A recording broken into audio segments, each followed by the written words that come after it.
Cuidado com os midianitas. Se você está sonhando com algo, gerando isso ainda no seu coração, no seu ventre, se você está em um processo de preparação, onde você já está regando, onde você já está vendo começar a aparecer, ou se está em fase final de acabamento, a ponto de se tornar visível para todas as pessoas, cuidado com os midianitas. Como o Senhor me deu essa instrução em um momento oportuno, em um momento decisivo da minha vida, eu acredito que tem pessoas aqui que Ele também deseja que tenham esse conhecimento. Como vocês sabem, vocês têm acompanhado, né? E não enjoem, por favor, porque ainda tem muita foto para ser compartilhada. Eu me casei dia 7/3. E nossa, foi um casamento, foi uma celebração linda, maravilhosa, foi. O que muitas pessoas não sabem é como isso começou. Começou com um processo em que eu estava vivendo com Deus. Um processo que começou em um período da minha vida de muita dor. Existe uma frase, C.S. Lewis, que ele fala que a dor ele é um megafone de Deus. Deus fala a todo momento, né? Mas a dor é como se potencializasse aquilo que Deus ele fala conosco. E vivendo esse período, esse processo com Deus, ano passado, 2025, foi o ano em que o Senhor começou a falar para mim coisas, compartilhar comigo coisas que de fato Ele queria que eu vivesse na minha vida. E o casamento, depois eu trago outros assuntos aqui para vocês entenderem. Nossa, Letícia, você não queria se casar. Não era sobre isso. Era sobre o quanto eu deixava isso em segundo plano na minha vida, porque de fato eu acreditava que a minha vida profissional era o centro da minha vida, só que acabou se tornando um ídolo. E Deus ele começou a quebrar todos os ídolos que eu tinha e a reajustar as posições, de fato, o que ele queria para mim. E eu precisei me render ao que ele queria para minha vida, não ao que eu queria viver mais. E foi nesse contexto que o Senhor me fez entender que os midianitas eles se levantariam novamente nesse período da minha vida, onde eu estaria planejando e executando o casamento, principalmente por causa dos pedidos que eu havia feito. E nesse contexto, o Senhor me fez ver um vídeo de uma pastora que edifica muito a minha vida sobre os midianitas. E eu falei, meu Deus, eu estava lutando contra eles já faz muito tempo. Eu só não tinha esse entendimento. E por não ter entendimento, eu não conseguia me blindar, me proteger e orar de forma intencional. Mas o Senhor me deu a lembrança clara. Você lutou contra eles na sua formatura. E eles vêm como praga, como gafanhoto, querer destruir o seu momento de celebração. Então eu comecei a me blindar, a ser intencional no pedido contra esses inimigos, porque eu sabia que eles iriam se levantar. O inimigo ele vai usar de várias estratégias conosco, né? Tanto ele vai tentar nos distanciar, como ele vai tentar nos deixar desprotegidos, quanto ele vai tentar nos enfraquecer, como ele vai tentar dividir o nosso coração em os métodos dele que já funcionam. E a gente é que precisa ter esse entendimento. Me deu a instrução para que eu me preparasse. E por isso que eu vou aqui compartilhar isso com vocês.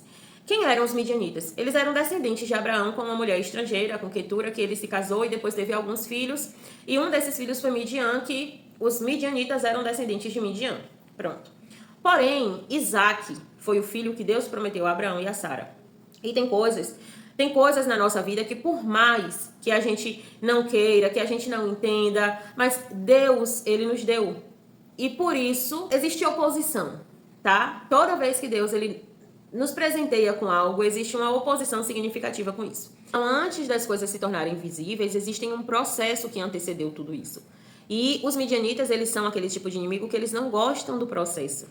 Eles não gostam do tempo de você orar, de você perguntar para Deus se é isso mesmo, de você esperar a confirmação, e ter paciência, de você escolher como vai plantar, de você preparar a terra, de você escolher a semente, de você plantar, de você regar, de você cuidar, a fim de que isso se torne uma colheita, um fruto mais tarde. As pessoas que têm coisas, né, por exemplo, os gados, as ovelhas, eles não brotaram pronto para serem consumidos como alimento. Não, houve um processo de você esperar aquele animal estar pronto para se tornar um alimento para aquela família.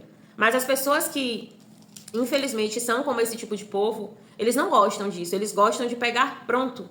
E vem a questão da inveja, porque não é só sobre você pegar pronto, é sobre você querer o que o outro tenha e não querer que o outro tenha.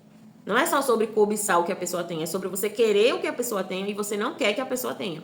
E isso é algo muito perigoso. E esse tipo de inimigo, ele é um inimigo que ele vai aparecer sempre quando você estiver finalizando algo. Quando você estiver na fase da conquista, da celebração, do desfrutar de todo o processo que foi construído ali no secreto, de tudo que... Porque assim, gente, eu, por exemplo, estou falando sobre o dia do casamento. Mas o casamento, ele não começou a ser planejado e executado naquele dia. Aquele dia é o resultado final. A gente começa a planejar antes. né? Todas as pessoas que vão realizar alguma coisa começam um processo antes, e às vezes muito antes do que você imagina. Porque existe um processo de você guardar dinheiro para você fazer. Antes do processo de guardar dinheiro, teve o seu início lá na sua vida profissional, o tanto que você batalhou para hoje você poder ter, existe todo um processo. E Deus, ele respeita o processo, Deus, ele trabalha com o processo. Porque é no processo que nós somos forjados. É no processo que Deus, ele vai aparando as nossas arestas, aquilo que não presta, separando. É no processo em que ele vai nos tornando puros como ouro. O processo, ele tira da gente tudo aquilo que não é pratar, tudo aquilo que é impureza, sabe? Então, quando a pessoa ela quer pular esse processo, ela também está dizendo que ela não quer passar o tratamento com Deus. O período que é necessário.